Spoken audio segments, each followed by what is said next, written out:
Bonjour les Salut achats, Guillaume, bonjour Julien. bonjour à tous.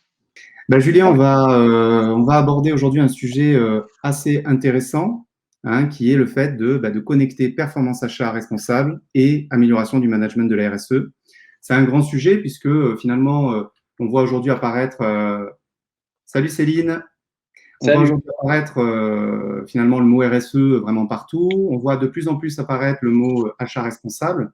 Donc il y a vraiment un vrai sujet sur lequel on a souhaité échanger avec vous. Un point intéressant parce qu'on voit aussi le mot achat RSE qui commence à apparaître un peu partout. C'est assez nouveau, donc ça on en est très content. Et donc on va commencer par ça, hein. Achat RSE finalement c'est combiner achat responsable et management de la RSE. C'est de là que vient le mot achat RSE, tout simplement. Je vais partager la presse qui est ici. Voilà. Alors, on va suivre un fil conducteur assez simple, assez court.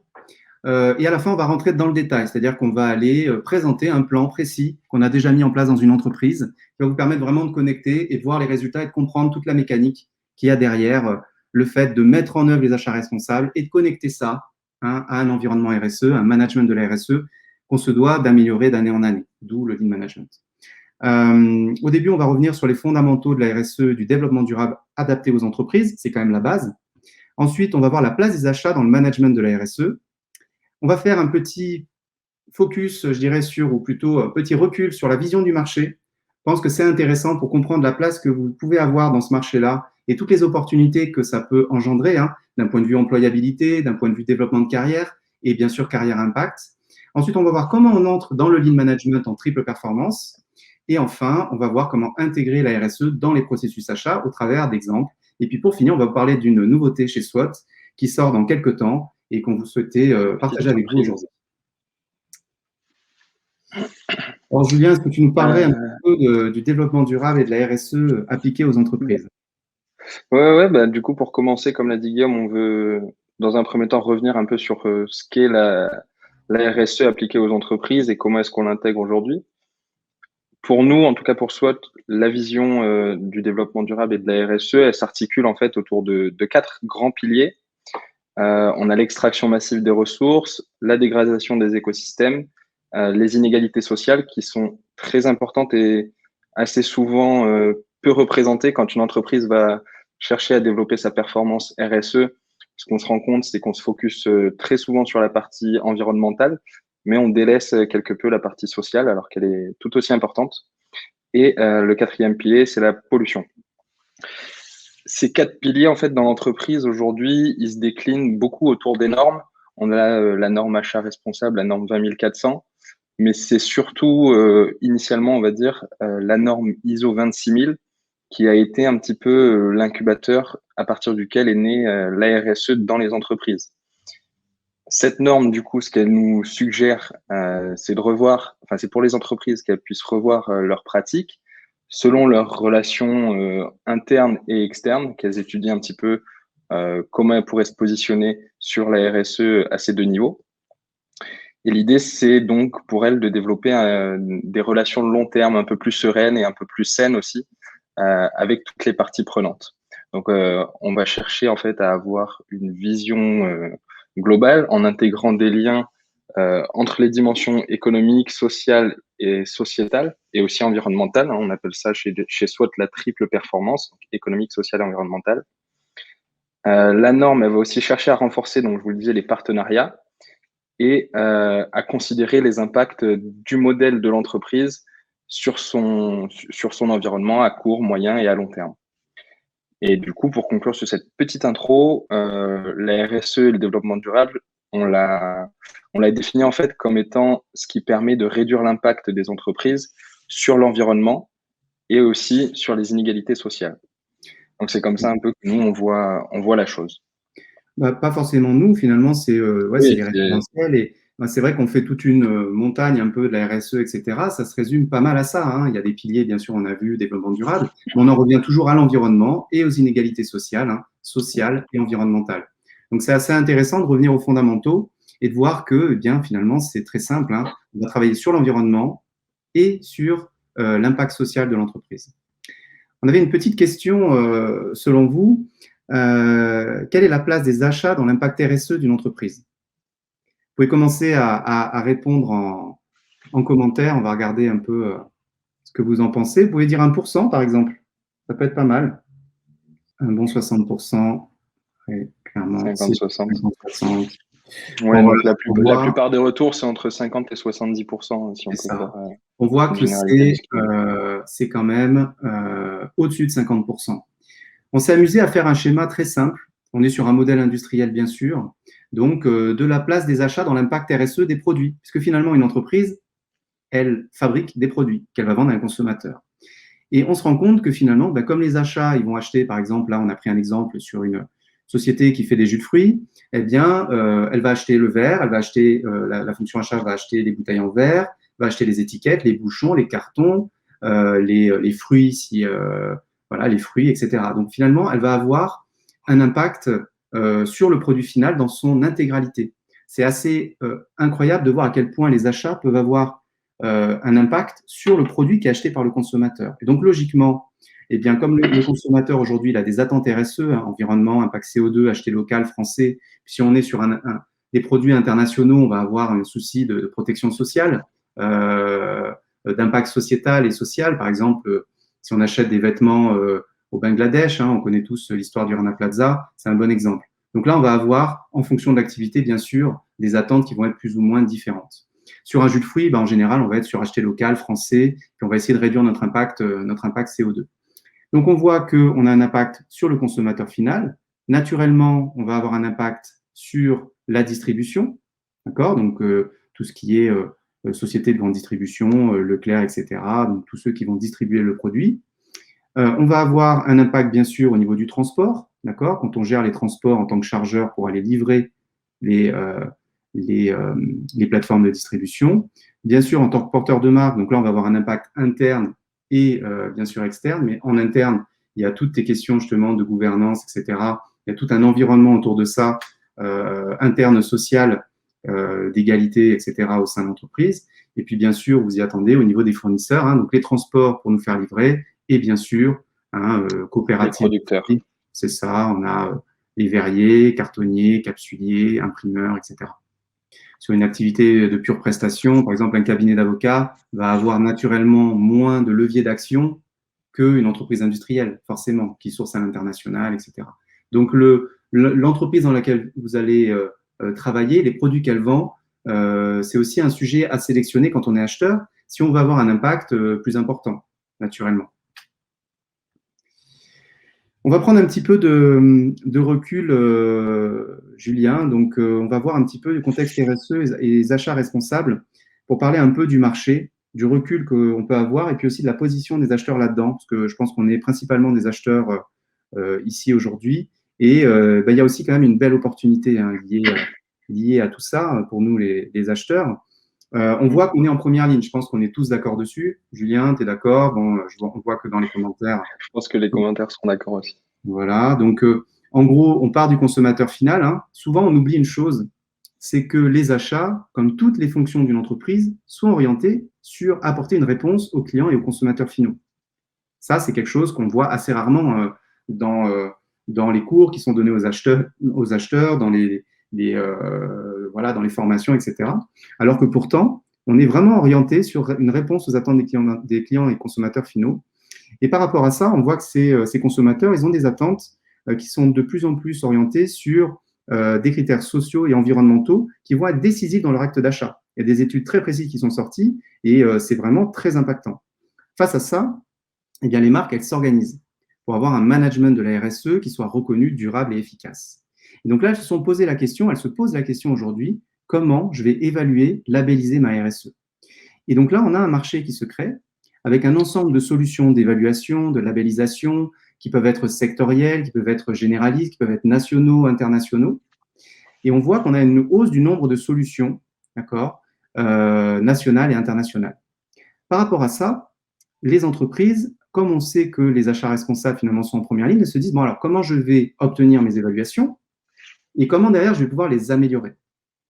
Et là, les entreprises, elles ont pas beaucoup de solutions. En général, c'est faire appel à une société de conseil, donc pour avoir un accompagnement opérationnel.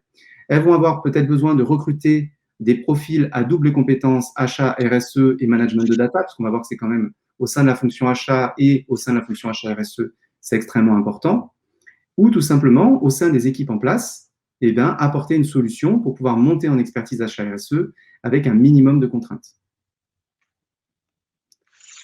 C'est ça. Et pour mettre tout ça en place, je pense que sur le long terme, une entreprise aura beaucoup plus intérêt à recruter en interne une personne qui a ces compétences ou alors à développer les compétences achat RSE, cette double casquette, au sein de ses équipes achat, plutôt que de faire appel à un organisme extérieur qui va lui avoir un impact ponctuel, même s'il peut mettre des choses en place qui vont rester dans la durée, mais c'est toujours plus pertinent, je pense, d'avoir quelqu'un qui sera là pour mettre en place la stratégie achat RSE, mais aussi pour la faire vivre, pour la mettre à jour, pour voir un petit peu son évolution. Je pense que c'est très important aujourd'hui.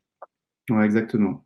Au niveau de la formation, on va avoir donc cette formation initiale, des acheteurs qui sont au sein d'écoles, etc., qui vont avoir besoin de maîtriser l'intégration, la connexion des achats au management de la RSE, la formation continue pour monter en compétences, et on trouve ici la formation individuelle, qui était très complexe, parce qu'en fait, sur les modèles de formation historiques, c'est des classes en présentiel. Aujourd'hui, avec la montée du digital, eh bien, il y a des solutions qui permettent de former des personnes individuellement. Et donc, des personnes qui peuvent être, par exemple, en recherche d'emploi, elles vont, en développant ces compétences, elles vont rencontrer finalement les besoins des entreprises de recruter. Et c'est un super levier finalement pour améliorer son employabilité et derrière, développer son parcours professionnel tout en ayant un impact positif sur le monde. Alors, à votre avis, comment on connecte les achats responsables et le management de la RSE? On tend à y répondre un petit peu déjà depuis tout à l'heure, mais on vous laisse nous donner votre avis sur le sujet. La montée en maturité est plus lente lorsqu'on passe par des effectifs internes. Merci François. Effectivement, je ne sais pas. Déjà la formation.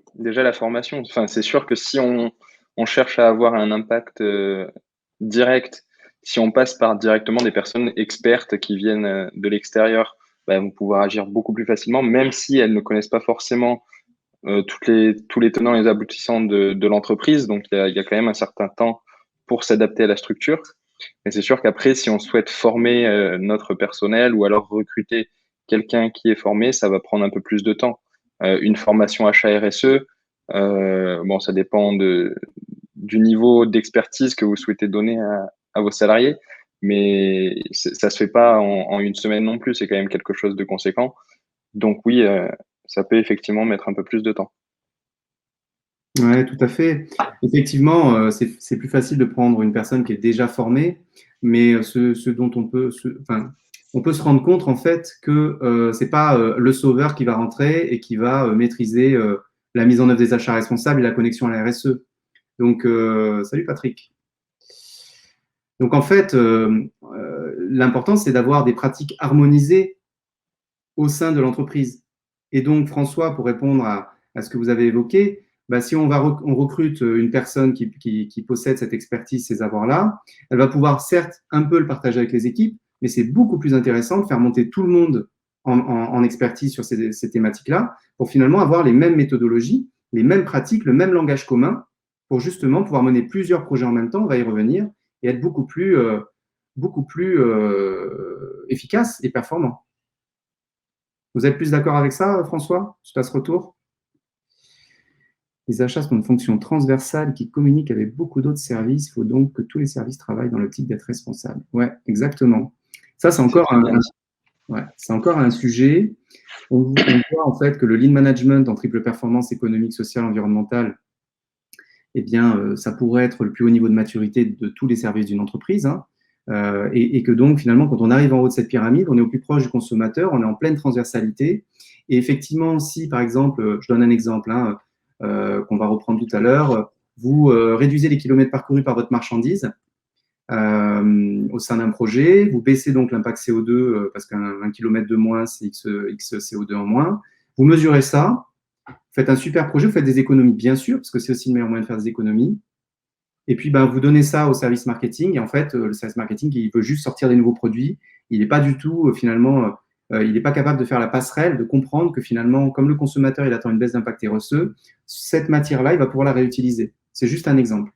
Et donc, vous avez besoin d'être entouré de différents services qui, eux aussi, ont cette optique de réponse aux attentes des consommateurs, de connaissance des attentes des consommateurs et qui sont sur leur propre échelle de maturité suffisamment haut pour que finalement, ben, ça ne vous tire pas vers le bas. La réponse de François, à mon avis, était que la bonne solution se fait par un croisement d'expertise externe, montée en maturité des effectifs internes. Ouais, bah, c'est pas nous qui allons dire le contraire, François. Alors, ce qu'on voit aujourd'hui, hein, la manière d'aborder les achats responsables et de connecter ça à la RSE, c'est beaucoup d'entreprises aujourd'hui, elles vont sélectionner un label, un référentiel, elles vont foncer pour l'obtenir. En gros, OK, tel client nous a demandé d'avoir telle labellisation ou tous mes concurrents, ils ont développé ça, ben, il faut vite qu'on l'ait. Voilà, en gros. C'est ça, et je pense que c'est pour aller vite, et c'est pas forcément une bonne manière de faire, en ce sens que les entreprises, si elles visent un label, ce qu'elles vont faire, enfin, il y a beaucoup d'entreprises qui font ça en tout cas, c'est de regarder la grille du label et puis de compléter chacune des cases. Elles vont les prendre une par une et puis bêtement, on va remplir toutes les cases pour au final avoir la certification. Mais je pense que les achats RSE, ça va quand même un peu plus loin que ça et c'est beaucoup plus global au niveau stratégique pour l'entreprise. Donc, si on peut en avoir une vision d'ensemble, on sera beaucoup plus pertinent que par le simple fait de remplir un tableau. Donc, tout à fait d'accord avec toi. Un autre point qu'on voit beaucoup, je ne sais pas si vous avez vu passer ça, les acheteurs, on va avoir beaucoup de promotions de bonnes pratiques. Donc, on va te dire, tu achètes des étiquettes. Bon, si tu achètes des étiquettes, eh bien, il faut que tu prennes un papier FSC, par exemple, hein, source durable de gestion des forêts. Il faut que tu réduises la surface, voilà, pour réduire la matière utilisée. Il faut que tu réduises la quantité d'encre posée sur l'étiquette. Tout ça n'est pas faux. C'est tout à fait vrai. Tout ce que je viens de dire là, c'est des choses un peu immuables qu'on retrouve, des leviers aux achats, on va en parler juste après, et qui vont intégrer à la fois, ben, si on réduit la surface d'encre, on met moins d'encre, donc on va faire plus d'économies, enfin ça va être moins cher en prix de revient. Si on réduit la surface de l'étiquette, on va pouvoir en passer plus sur une laisse, donc on va en faire plus pour la même matière utilisée. Tout ça va avoir un énorme impact économique. Ça, c'est intéressant. Le problème, c'est quoi? Je vous donne un exemple. Il y a 13 ans, je travaillais dans l'industrie agroalimentaire, j'achetais des étiquettes, et donc à l'époque, eh bien, le numérique commençait à pousser, mais le numérique était très lent par rapport aux d'autres solutions comme les impressions offset et flexo. Ça, c'était il y a une dizaine d'années. Il y a 10 ans, eh bien, on pouvait faire les petites séries où on avait beaucoup de changements de graphiques, etc. en numérique. Et tout ce qui était gros volume, on ne pouvait sûrement pas les faire en numérique, ça nous coûterait beaucoup trop cher. Eh bien, dans cet espace de 10 ans, il y a de nouvelles technologies qui sont sorties. Et en fait, on vit une époque où il y a tellement d'innovation que mettre en avant des bonnes pratiques sectorielles ou par typologie d'achat, c'est une bonne base, bien sûr, qu'il faut mettre à jour du coup régulièrement, mais on préfère à ça un autre type d'approche, Julien. exactement. Une approche beaucoup plus méthodologique qui est orientée donc sur la génération de performances économiques, sociales et environnementales, donc la triple performance. Et c'est ce qu'on va voir dans la suite. Ouais, Et exactement. ce que je voulais ajouter, moi, sur ton exemple avec les étiquettes sur les bouteilles, Ouais. je pense qu'au-delà de réduire la taille, de réduire la quantité d'encre, etc., c'est important pour les achats aussi, pour avoir un impact RSE, d'être intégré en amont dans les projets. Si on reprend cet exemple, pourquoi ne pas, avec le bureau d'études, avec les différents services concernés, réfléchir pour ne plus mettre d'étiquettes. On peut faire de la gravure, on peut faire du marquage laser. Il y a plein de choses à faire qui vont nous permettre potentiellement de ne plus du tout avoir d'étiquettes, donc plus d'étiquettes, plus d'encre, plus de livraison des cartons, d'étiquettes, etc. C'est de l'investissement dans une machine éventuellement pour faire le marquage en interne, mais ça peut avoir un fort impact économique, social et environnemental.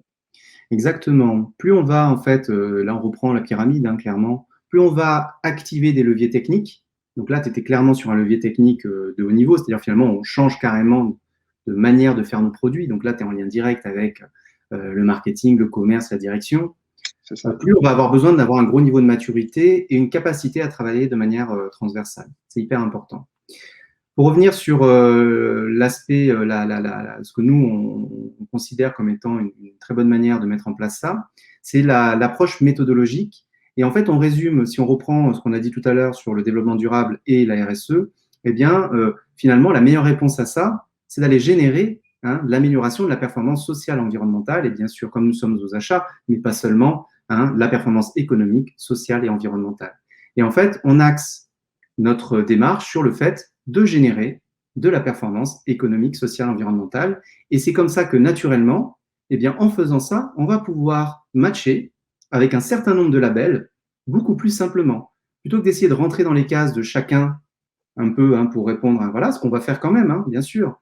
Mais en amont, on va se résumer à dire, bon, développement durable, achat responsable, c'est quoi? C'est baisser mon impact environnemental, améliorer l'impact social de mon entreprise, eh bien, je vais m'attacher à développer ça, tout en ayant, bien sûr, je dirais, de conjuguer performance économique et impact positif pour l'environnement et la société. Je donne un exemple. On arrive dans une entreprise. Imaginons, vous rentrez en poste. Vous allez dans une entreprise de niveau 2. On va dire que les réponses aux attentes des clients et des consommateurs, elles ne sont pas top. On ne va pas redétailler les contenus des pyramides. Je vous invite à consulter les anciens lives ou d'aller voir sur Internet tout simplement, sur notre chaîne YouTube. Mais en gros, vous arrivez sur une entreprise de niveau 2 qui typiquement, elle a un service appro qui est plutôt bien structuré. Elle négocie avec ses fournisseurs. On ne fait pas d'appel d'offres. Elle n'active sûrement pas des levées techniques, encore moins d'éco-conception, etc. Donc là, la première année, vous lancez, vous définissez vous structurez vos tableaux de bord, vous définissez votre stratégie, vous lancez des projets. Des projets donc PES, des projets d'optimisation financière, on va revenir dessus, et des projets organisationnels. Donc, vous lancez ces projets, vous les menez à bien, et naturellement, eh bien, vous allez améliorer l'efficience organisationnelle du service. Ça peut être former vos équipes, ça peut être staffer, comme on a vu tout à l'heure avec François, ça peut être justement essayer d'aller atteindre un certain label, d'accord. Et de l'autre côté, bien sûr, des priorités d'action sur des projets concrets qui vont générer des résultats. Je décide de travailler sur mes transports, je décide de travailler sur mes emballages, sur ma famille bouteille, par exemple, etc. Savoir qu'on a une approche projet sur les familles d'achat ou les articles achats ou les segments, comme on veut, ça dépend bien sûr de la constitution, mais jamais sur des fournisseurs, très rarement. Voilà. On travaille vraiment sur des thématiques, sur des familles et pas sur des fournisseurs. Donc, on lance les projets. Puis, la première année, imaginons, on a lancé 3 projets qui ont généré 300 K euros d'économie, 2000 tonnes de CO2 économisées, et on a sourcé en France au lieu de sourcer dans un pays, je dirais, où les conditions sociales n'étaient pas acceptables, ou en tout cas, on source en France parce que le consommateur, il attendait des produits plutôt sourcés en France. Donc, on commence à obtenir un certain nombre de labels qu'on a choisis, bien sûr pas tous, c'est en fonction du secteur, des objectifs de l'entreprise, etc. Et puis, on continue, cycle d'amélioration continue, on continue de lancer des projets. Année 3, on continue de progresser, on fait progresser nos notations. Année 4, on continue, ainsi de suite, jusqu'à atteindre le plus haut niveau de maturité, qui est le Lean Management, en triple performance économique, sociale, environnementale. Et donc là, on va rentrer dans l'amélioration continue, Julien. C'est ça. Et du coup, pour rentrer dans cette amélioration continue, et maintenant que tout ça c'est dit, tu peux mettre la slide suivante, Guillaume. Mais du coup, pour répondre, enfin, en conséquence de tout ce qu'on vient de se dire, est-ce que vous pourriez dans le chat nous dire si pour vous la RSE c'est plus une fonction à part entière, c'est-à-dire presque au niveau où ça devrait être un service dédié à la RSE, ou est-ce que la RSE c'est plus un ensemble de pratiques qui vont s'intégrer dans les différents processus selon les différents services de l'entreprise et donc ils vont s'intégrer dans chacun d'entre eux pour répondre à l'objectif commun. Très intéressant là. Vous pouvez commencer à taper 1 ou 2. On va voir un petit peu ce que vous en pensez. Patrick 2. Pour l'instant, il n'y a que du 2. Myriam, Myriam, Edith, Sophie. Mathieu Perrin, Edith, Sophie, Thomas. Bon, on est 90, je pense qu'on va avoir J'ai l'impression 90. qu'on a un peu posé une question. Il y en a bien qui va se tromper quand même, qu'on puisse, Allez, attends. mettre son commentaire devant tout le monde. Ah, Julien. C'est bon, je me suis trompé. Bon, tout le monde est en 2. Les 2, c'est intéressant ça, Béatrice. Très intéressant. Et Et sous certains aspects, on peut le dire, effectivement. C'est intéressant dans des grands groupes d'avoir, par exemple, quelqu'un à la tête, qui est à la direction RSE, qui va chapeauter un peu tout ce qui remonte des différents services pour pouvoir organiser ça. Mais est-ce qu'elle fait de la, est-ce qu'elle fait de la RSE à part entière? On peut se poser la question. Mais effectivement, ouais, ça peut être pertinent. Sur le fond, ce qui va générer du résultat, Béatrice, comme tu le sais, c'est effectivement, bon, on a plein de deux partout. Bon, tout le monde dit deux. Ah, Nathalie. 1 pour formaliser et 2 pour déployer.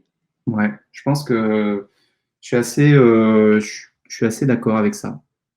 Disons que demain, imaginons que toutes les fonctions d'une entreprise bénéficient d'une formation qui leur permet d'intégrer la RSE dans les processus. Je pense que c'est la première étape, hein, de commencer par générer du résultat. On y revient. Et effectivement, si en haut, il n'y a personne pour chapeauter tout ça, ça va être compliqué. Après, c'est un peu le boulot d'un service marketing, Nathalie. Tu n'es pas d'accord? D'une certaine manière. 2, mais on a besoin du 1. Ouais. Pour le moment, 1, mais objectif 2. Ok, Emile. 1 et 2. Ouais, c'est un peu les deux, hein. Nous, ce qu'on pense au niveau de la fonction achat, parce qu'on est quand même là sur une dimension achat et de la connecter au management de la RSE, puisque le management de la RSE peut être effectivement une fonction à part entière en fonction des objectifs de l'entreprise, même si dans ma conviction profonde, je dirais que on est sur un rapprochement assez fort avec finalement les attentes des clients et des consommateurs et les services marketing, communication, etc. À voir. Effectivement, à voir si finalement la RSE, c'est le nouveau marketing. On va voir comment ça réagit en commentaire. Au niveau donc, du cycle d'amélioration continue, c'est assez simple, hein. Donc, on a la pyramide des achats. Donc, on sait que le plus haut niveau, c'est lean management en triple performance économique, sociale et environnementale. L'objectif, c'est de répondre au mieux aux besoins, aux attentes des clients et des consommateurs. Donc là, naturellement, on l'a intégré. Ça permet de mesurer la progression, on vient de le voir. Là où ça devient intéressant, c'est dans la réalisation de la stratégie. Donc là, on va non plus mesurer seulement des critères économiques, mais aussi des critères sociaux et environnementaux. Hein, quand vous rentrez un article achat, là où avant, on se contentait de rentrer le prix unitaire, les quantités d'appro, à qui on l'achète, etc. Eh bien, demain, on va rentrer bien sûr le prix unitaire, les quantités d'appro, à qui on l'achète, mais on va aussi, pourquoi pas, rattacher au fournisseur à qui on l'achète, eh bien, une notation sociale sur de multiples critères. Et aussi sur, par exemple, si on rentre une bouteille en verre, eh bien, on va se rapprocher des différentes solutions pour essayer d'estimer l'impact CO2 de ce qu'on achète pour rentrer cet impact CO2 qui va nous donner aussi un point de départ. Imaginons demain, on fasse un travail sur la bouteille et on fasse d'éco-conception sur la bouteille, cet impact CO2 va remonter dans les tableaux de bord tout seul, puisque une bouteille qu'on achetait qui faisait 200 grammes, eh bien, si on la descend à 160 grammes, on va gagner 40 grammes par bouteille. Si on achète 5 millions de bouteilles, eh bien, on va pouvoir mesurer l'impact CO2, tout simplement. Et donc, une fois qu'on a fait ça et qu'on mesure sur tous ces critères, eh bien, on va structurer notre stratégie et on va intégrer la RSE à quel niveau? Eh bien, on va prioriser nos projets en intégrant l'impact CO2 et le risque social. En tout cas, l'impact social, tout simplement. Je vais regarder un peu s'il y a des commentaires. Ouais, je suis assez d'accord, Anne. Serge qui nous parle d'Heineken, mais il faut savoir qu'Heineken, du coup, a une très très bonne politique achat responsable. Et c'est peut-être pas les plus connus dans ce domaine, mais ils font vraiment de très bonnes choses. Donc ça, tu as raison de les mettre en avant. Pour ceux qui ont suivi nos cours, c'est un des exemples qu'on donne. Pour information, en 2011, 2010-2011, j'essayais d'optimiser un budget bouteille, un budget bouteille en verre. Et en regardant, ça fait partie du processus, vous regardez ce qui se fait bien sûr chez vos confrères, mais aussi en dehors. Je suis tombé sur Heineken et je peux vous dire que je n'ai pas été déçu parce qu'ils avaient même déjà à l'époque un site complet sur tout ce qui était éco-conception, etc. Ça a été une source d'inspiration énorme pour moi. Donc c'est vrai qu'on ne s'y attend pas. Vous êtes par exemple dans les jus de fruits bio, et puis vous vous retrouvez à vous inspirer d'Heineken. Voilà. Bon, c'est assez intéressant et très inspirant. Ouais. Si la RSE est uniquement au niveau global du marketing, on risque le greenwashing, c'est vrai ça? J'ai envie de te dire, Nathalie, ça dépend du niveau de maturité du service marketing. Et c'est ce qu'on disait tout à l'heure. Si en fait, les services autour de toi, et notamment le service marketing et la direction, sur leur propre échelle de maturité, sont pas du tout sensibilisés à tout ça, ben, tu vas leur donner en gros des pépites à exploiter au niveau du marketing. Ils vont pas savoir l'utiliser. Ils vont plutôt communiquer sur le nouveau produit ou je sais pas moi, comment on a passé les verres en plastique en verre en carton, quoi. J'exagère un peu, mais pas loin. Ici, tous les services pratiques de manière passive, les fonctions du 1, c'est le mieux quand même, non. Théo, qu'il faudra que tu détailles un petit peu. Tout à fait d'accord. Céline est d'accord avec Nathalie. Service RSE chez UPSA sert uniquement à faire de la communication. Il ne s'occupe pas des projets. Merci Sophie. Donc, c'est un peu ça quand même. C'est un peu finalement le service communication, le service RSE qui va faire de la communication. Et peut-être que finalement, le plus haut niveau d'un service marketing, de maturité d'un service marketing, c'est peut-être aussi de savoir améliorer le management de la RSE et récupérer, rassembler tout ce qui a été fait par tous les différents services pour créer la manière de le présenter finalement aux clients pour répondre aux attentes des clients et des consommateurs, tout simplement. Je repars sur la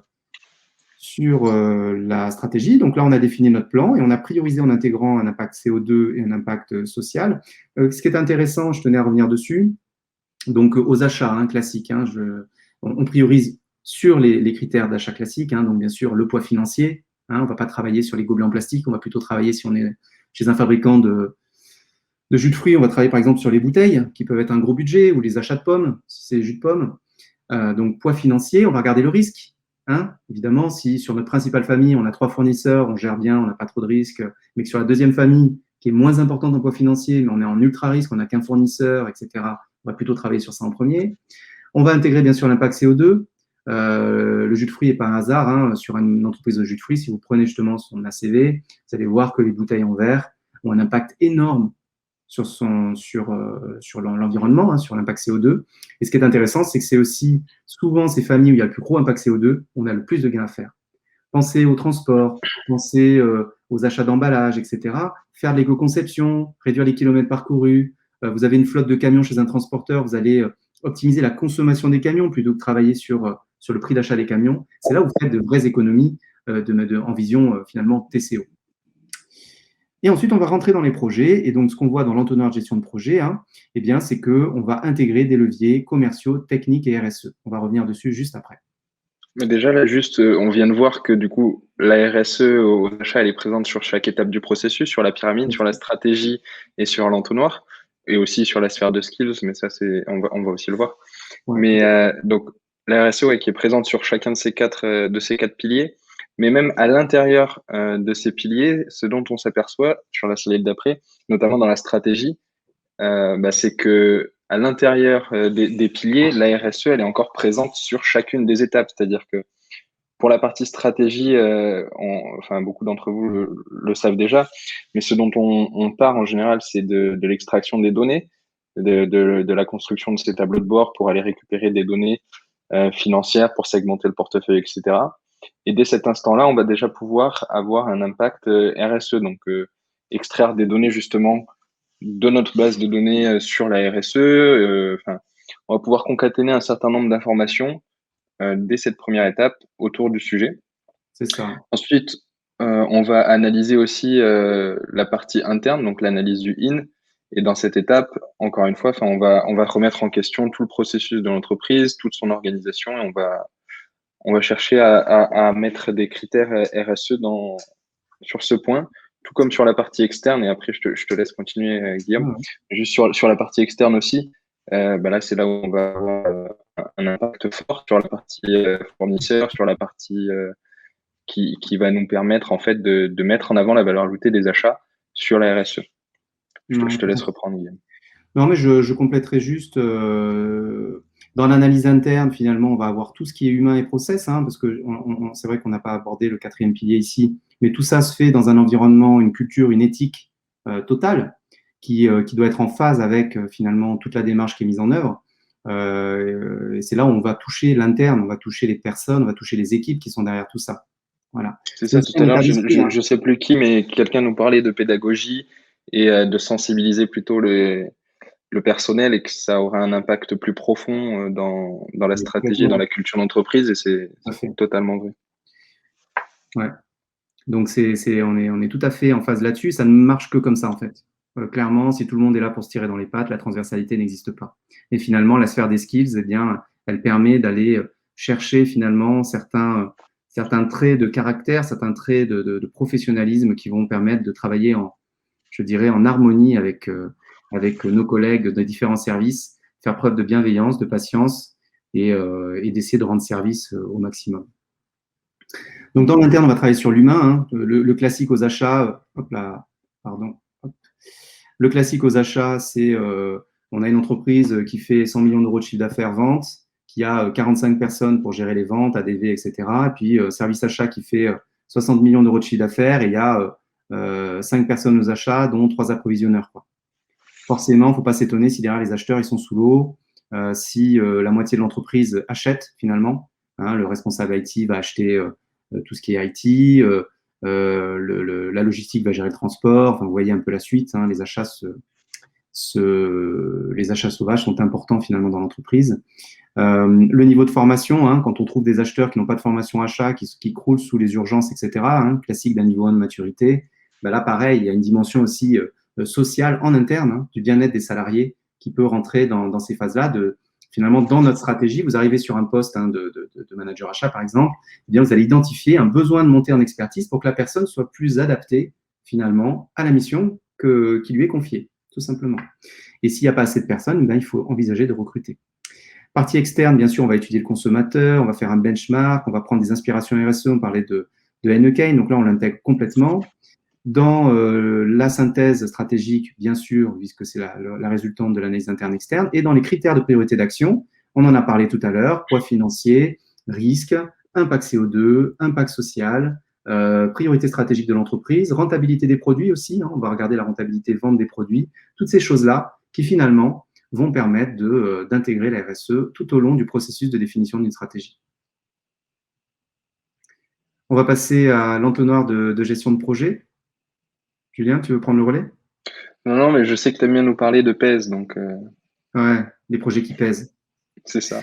C'est ça. Donc en fait, l'entonnoir gestion de projet, donc c'est le processus de gestion de projet où on retrouve hein, cette même analyse interne-externe, état des lieux, où là on va être vraiment focalisé. Donc par exemple, vous avez décidé de mener un projet sur des bouteilles en verre.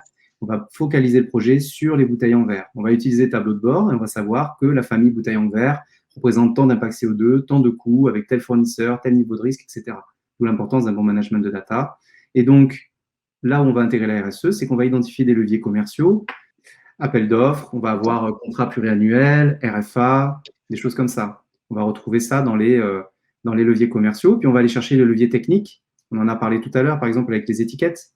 Hein, on va avoir tout ce qui est éco-conception, standardisation, on va avoir changement de technologie complètement, plein de leviers comme ça, techniques qu'on va intégrer. Et donc, souvent, naturellement, on va intégrer les leviers RSE qui souvent sont liés aux leviers techniques. Faites de l'éco-conception sur une bouteille en verre, vous allez c'est bien sûr un levier de baisse des coûts, mais c'est aussi un levier RSE qui va permettre de baisser l'impact CO2. Et si vous faites ça dans un environnement partenarial et long terme avec votre fournisseur, vous êtes complètement aussi dans une démarche sociale. Voilà. Donc, dans les évolutions qu'on va mener sur une famille d'achat, on va activer tous les leviers en même temps, qu'on va transformer grâce à l'appel d'offres. Appel d'offres qui va amener un peu de visibilité. On ne va pas parler de prix. On va être vraiment sur une démarche aussi vis-à-vis des fournisseurs en amenant le projet. Dans le cadre de l'optimisation de notre famille de bouteilles, nous avons décidé de vous consulter. Nos objectifs sont bien sûr une certaine compétitivité sur cette famille parce que eh bien, nous sommes sur un marché concurrentiel, mais notre objectif est aussi de réduire notre impact CO2 et c'est pourquoi nous souhaitons que nous étudier avec vous des projets d'éco-conception, des innovations que vous êtes en train de mettre en œuvre, etc. On va donner de la hauteur et une dimension RSE et sociale et partenariale dans les projets qu'on mène, tout simplement. Et donc, à la fin du projet, ben, l'objectif, ça va être de générer de la performance économique, sociale, environnementale. Si on reste sur les bouteilles, par exemple, eh bien, on va passer d'une entreprise, par exemple, qui martyrisait un peu ses fournisseurs en négociant très dur les prix, etc., à un projet qui va mener à, bien sûr, faire des gains financiers hein, avec l'éco-conception, l'appel d'offres, les contrats pluriannuels, etc., une dimension sociale, partenariale avec les fournisseurs, par exemple en faisant des contrats pluriannuels. On est vraiment dans une relation durable. Et bien sûr, en faisant des co-conceptions, on va baisser l'impact CO2, hein, on va faire X tonnes de CO2 économisées, et ce projet va générer de la triple performance qui va venir alimenter derrière le management de la RSE. Ouais, donc après, on vous donne un exemple justement de plan d'action de projet autour de la RSE, et ça reprend un petit peu tout ce qu'on vient de se dire. Hein, je sais pas si as un pointeur, Guillaume, mais donc on a le cube tout en haut, donc la définition de la stratégie. Et en fonction de ça, ben, le responsable du projet va déterminer des personnes qui vont travailler sur un projet. On a par exemple à gauche une première personne qui va travailler sur le premier projet, au milieu une deuxième et à droite une autre fois la même personne. En fait, tout ça, ce qui va se passer ensuite, c'est que chacun d'entre eux, ils vont mettre en pratique tout simplement l'entonnoir de gestion de projet pour au final générer de la triple performance économique, sociale et environnementale. C'est ça. Et donc, finalement, par exemple, certains projets, on va faire que de l'environnement et de l'économique. Certains, on va faire que du social. Par exemple, on ne va pas générer de gains financiers. On va juste améliorer les conditions sociales. On va réimporter en France et peut-être que ça coûtera le même prix. L'idée, c'est derrière de répondre aux attentes des consommateurs le mieux possible dans le cadre du projet qui est mené, tout simplement. Et de manière générale, ben là, vous prenez une vague. Par exemple, si vous avez deux acheteurs, vous êtes manager achat ici, vous avez deux acheteurs, ben évidemment, vous n'allez pas lancer 100 projets en même temps. Vous allez adapter le nombre de projets par vague. Hein, on ne lance pas On tous va les projets. prioriser. C'est ça. On va prioriser et lancer des vagues successives pour ne pas surcharger les équipes et s'assurer que les projets soient bien menés. C'est souvent le problème hein, de lancer trop de projets en même temps. Et donc, chaque projet va générer sa participation finalement aux objectifs de performance économique, sociale, environnementale. Et à chaque fin de vague, eh bien, on va avoir un cumul de performance économique, sociale, environnementale. Imaginons, à la fin de ces 3 projets, vous avez généré 300 cas d'économie, demi-tonne de CO2, vous avez ressourcé en France, bon là, on est voilà, à voir qu'est-ce qui pourrait être mis en place d'un point de vue social, d'accord. Vous lancez la deuxième vague, vous faites la même chose. Et la succession de vagues va... Après c'est très cyclique, donc c'est ça, là en bas de ce que tu es en train de monter, si on fait le cumul des résultats de chacune des vagues, ben, on arrive, alors peut-être pas au bout de 3 vagues, mais au bout de X vagues, on va arriver au plus haut niveau sur la pyramide de maturité. Exactement. C'est à combiner avec du coup l'efficience organisationnelle du service. On va y revenir tout à l'heure, mais c'est tout à fait ça. En fait, finalement, on se focalise, on revient dessus. Les bases du développement durable et de la RSE, c'est de réduire notre impact environnemental et d'améliorer nos conditions sociales. D'accord. Eh bien, on va se focaliser sur générer une amélioration hein, de la performance économique, sociale, environnementale, qui naturellement va répondre à ces objectifs fondamentaux de la RSE et du développement durable et naturellement se connecter aux différents labels, puisque finalement, tout ce qu'ils attendent, basiquement, c'est qu'on leur présente des actions concrètes. Voilà. Et de cette manière-là, alors c'est sûr, hein, c'est moins facile que de sélectionner un référentiel, puis de se jeter dessus, et puis vite de remplir les cases pour l'obtenir. J'ai conscience que sur le terrain, il peut y avoir des pressions, la direction, des choses comme ça qui vont nous contraindre. Mais cette vision long terme est une vraie démarche pour le coup RSE, développement durable, etc. Je donne un exemple de projet. On avait montré, donc là, qu'on soit dans le concret, hein, là, optimisation des projets. Eh bien, voilà un exemple de résultat de projet. Donc là, on a un budget à 3 200 000 euros par an, 1 540 000 km par an. On est sur des transports. Dans le cadre du cube de l'entonnoir de gestion de projet, on va faire un appel d'offres. On va par exemple revoir le plan de transport en mettant en place des navettes qui vont permettre de réduire le nombre de kilomètres parcourus par la marchandise. On va peut-être par exemple mettre plus de produits sur une palette, améliorer les conditionnements, d'accord. Et bien tout ça finalement va nous permettre de faire des économies. Là, on a 442 000 euros d'économies, 16%, et 336 000 km par an de parcourus en moins par la marchandise, qui représente 891 tonnes de CO2. Donc, c'est assez important. Et là, vous voyez ici le cumul de performances. Ici, on est sur la performance économique. Hein, on voit 230 000 euros la première année. On a fait une transition en milieu d'année, 673 000 euros, 1 129 000, 1 605 000. Imaginez au bout de 5 ans, c'est ça, ouais, 6 ans, on est quand même à 2 500 000 euros d'économie. Et là, pareil, on voit les gains CO2 et la 32 tonnes de gasoil, c'est lié au fait que ce soit du transport et dans les référentiels qu'on avait pris, qui sont objectifs CO2, si mes souvenirs sont bons, eh bien, ils mettaient ça aussi, donc on l'a mis. Et donc, on voit les tonnes de CO2 se cumuler. Et donc, ça, derrière, ça fait, hein, si on revient ici, ça fait les résultats de ce projet-là qui se cumulent en plus et qui se renouvellent dans le temps. Et ce qu'on se dit sur celle-ci ensuite, c'est que chacune de ces vagues, enfin c'est un peu la conclusion en fait de tout ce qu'on vient de se dire, c'est que chacune de ces vagues dans la gestion du projet, elles vont nous conduire à l'obtention des fameux labels dont on parlait au tout début. La vague, enfin chacune des vagues en fait nous aide à faire un pas en tout cas vers ces labels, vers par exemple là au début on a EcoVadis, on a les normes ISO 26000, ISO 25400, etc.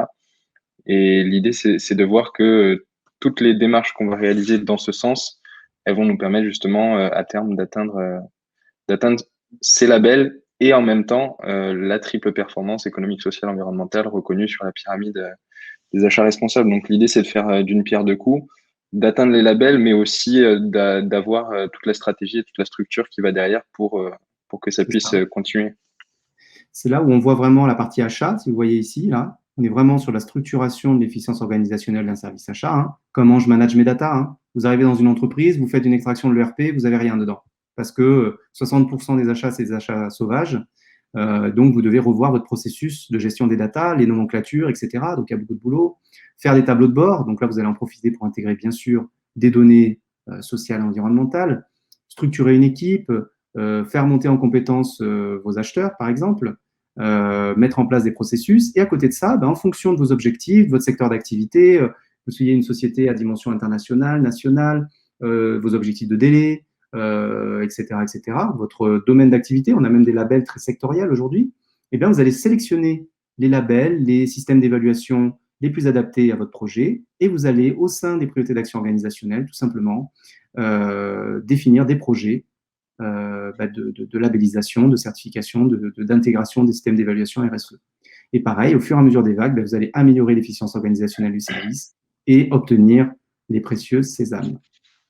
Le prix conditionne le profit immédiat. Un choix plus cher ne va pas en générer avant plusieurs années, voire jamais. À long terme, nous serons tous morts. La RSE risque donc d'être un paravent pour paraître respectable. Oh bah dis donc, Enrique, vous y alliez pas de main morte. Hein. Tu en penses quoi, Julien? C'est très keynésien. C'est keynésien, ouais. Je trouve aussi, ouais. C'était une remarque keynésienne. Une citation. Ouais, c'est ça.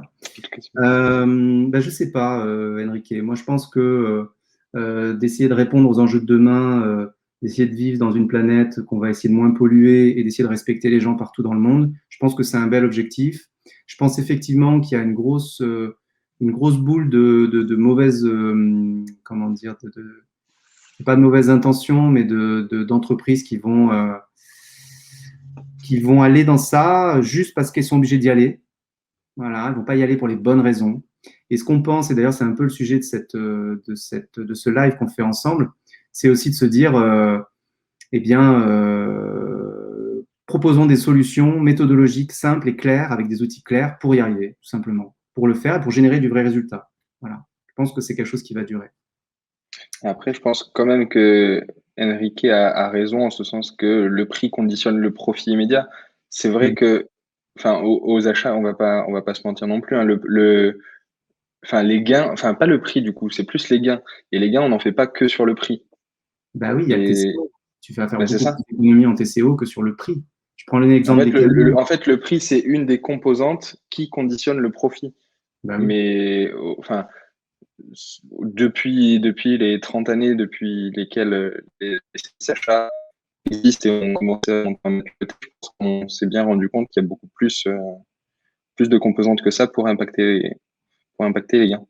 Donc, Ouais. on revient sur une synthèse. Hein. Vous voyez les vagues de progression en performance économique, sociale, environnementale, les vagues de progression en efficience organisationnelle. Vous progressez au fur et à mesure des cycles, vous montez en maturité, tout simplement. On revient sur le final. Hein.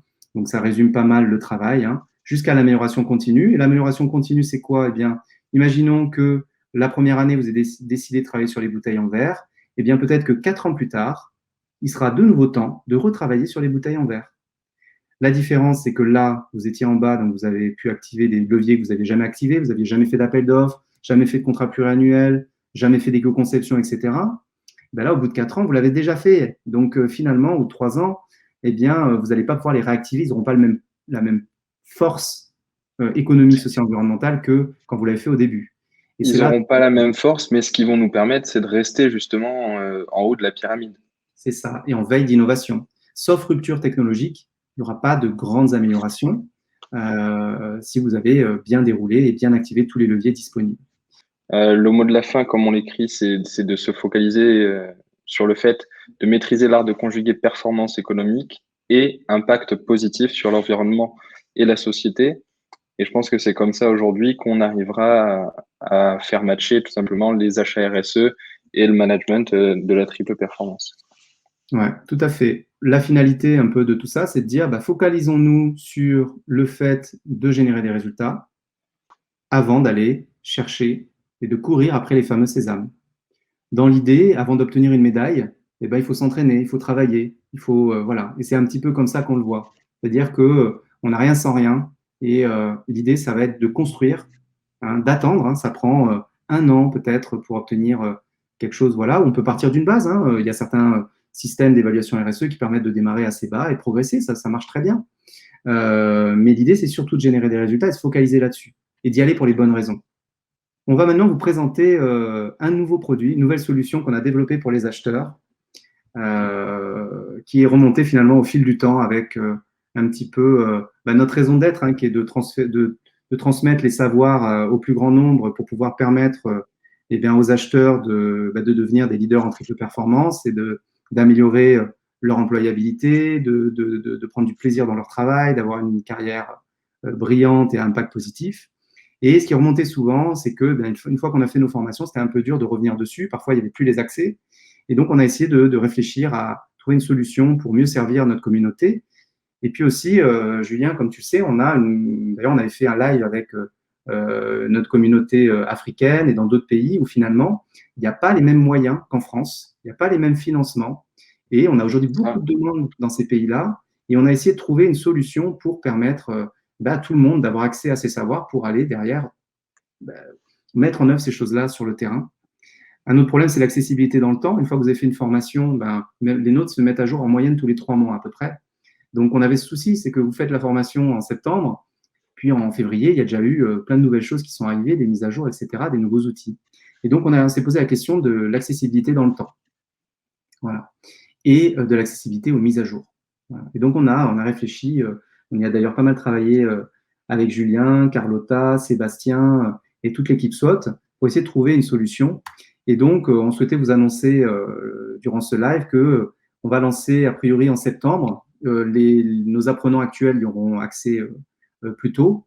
On va lancer en septembre une plateforme des savoirs achats RSE SWOT dans laquelle en fait tous nos apprenants, toutes les personnes qui sont passées au sein de nos cursus vont pouvoir accéder au savoir à tout moment, dans le temps, à toutes les mises à jour, à tous les nouveaux produits au sein d'un même outil, tout simplement. C'est ça, parce que jusqu'à aujourd'hui, pour celles et ceux qui ont déjà suivi la formation, vous aviez forcément, vous aviez les cours qui sont composés de manière à ce qu'on s'en souvienne et à ce qu'on puisse le mettre en pratique, voire même le mettre en application directement pendant la formation. On peut le mettre en application directement dans une entreprise. Et ensuite, vous aviez les cours qui vous étaient partagés et que vous pouviez télécharger au format PDF. Mais du coup, on s'est dit que au-delà du PDF, c'est toujours intéressant d'avoir la vidéo qui va être quand même beaucoup plus vivante et qui va vraiment vous suivre pas à pas. Et donc, c'est ce que va vous permettre cette nouvelle plateforme avec, on le voit là à gauche sur la présentation, on aura un sommaire qui vous dira les étapes que vous avez déjà lues ou non. Enfin, vous allez avoir beaucoup plus d'informations pour pouvoir vous replonger, on va dire, dans une certaine étape de la formation. Et donc, ça vous aidera, je pense, à mettre en application en parallèle dans l'entreprise. Ouais, c'est ça. Imaginez faire une formation tableau de bord, une formation réaliser des appels d'offres digitaux, et puis vous apprenez à faire ça, et puis vous trouvez un emploi dans 3 mois ou vous n'avez pas eu l'occasion de le faire depuis 1 an, vous vous reconnectez et vous avez accès à tout ça et vous pouvez suivre les étapes pour vraiment remettre en place les choses et en plus avec toutes les innovations qui vont arriver dans le temps. Donc, je vois qu'il y a certains apprenants qui sont contents, qui sont avec nous. Voilà, c'est l'idée, quoi, tout simplement. Là, je refais un bond en arrière, mais on avait une question de Théo. Je ne sais pas si tu peux l'afficher, Guillaume, qui nous demande comment les achats d'une entreprise qui n'achète que de la matière première et qui vend des produits uniquement composés de cette matière, exemple un ressort, et qui achète exclusivement en France, peut contribuer à la RSE. Ben, je pense que là, on peut avoir déjà une vision un peu plus globale. C'est-à-dire qu'au-delà du produit qu'on va recevoir dans l'usine, déjà, il y a comment est-ce qu'on va le recevoir. Donc, on parlait beaucoup tout à l'heure de transport et je pense que au-delà de la matière et du fait que ben, ça semble assez compliqué de gérer la RSE sur cette famille, ben voilà, le transport, par exemple, ça peut aussi être un bon levier. Ouais. Je sais pas si Tu tu peux as avoir le d'autres transport, tu peux leviers avoir- aussi, Guillaume. Ouais, bah, en fait, c'est très simple. Théo, tu regardes, prends un cabinet d'avocat, par exemple. Un cabinet d'avocat qui fait que de la prestation de service. Il va avoir forcément plutôt, lui, ce qu'on appelle des achats indirects. Aujourd'hui, voilà, il va travailler sur les photocopieuses, il va travailler sur, je sais pas, il fait appel à de l'intérim, de la sous-traitance, des choses comme ça. Donc, c'est autour de ça qu'il va pouvoir agir. Il va avoir beaucoup moins, comme tu l'as. C'est pour ça que c'est important de bien choisir votre domaine d'activité, hein, les acheteurs. Choisissez bien l'entreprise dans laquelle vous allez travailler parce que, effectivement, en fonction du choix que vous allez faire, vous allez avoir plus ou moins de leviers. On voit dans l'aéronautique, par exemple, c'est très limité sur certains fournisseurs, ça peut être compliqué. Donc, allez chercher plutôt des entreprises où vous avez potentiellement beaucoup plus de leviers. Oui, tout à fait. La situation de handicap, qui est un levier sociétal très important. Je vois Fabienne C'est qui dit sûr. ça.